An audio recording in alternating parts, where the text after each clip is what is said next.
It's hard to hear God's voice when we've already decided what we want him to say. In Matthew chapter 6, Jesus tells us to pray, "Your kingdom come, your will be done." And that's a simple phrase and one that many of us know really well. And we often say it without really meaning it, but it's one of the hardest prayers that we can pray. Why? Because it requires us to surrender our will. But so often we come to God with our plans and our preferences and our expectations, and we aren't really seeking his will. We're asking him to bless ours. But prayer isn't about trying to convince God to agree with us.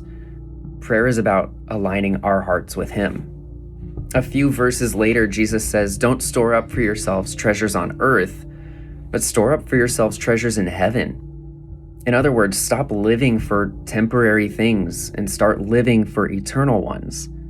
When our hearts are attached to earthly treasures, it's difficult to hear God's direction.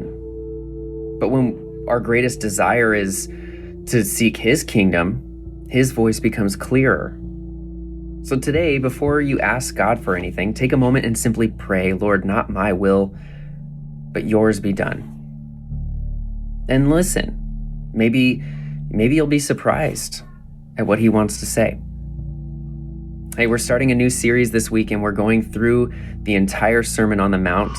Each week, we're going to be searching the scriptures to apply them to our lives, and I encourage you to seek the heart of God as we journey through this season of studying the Sermon on the Mount together.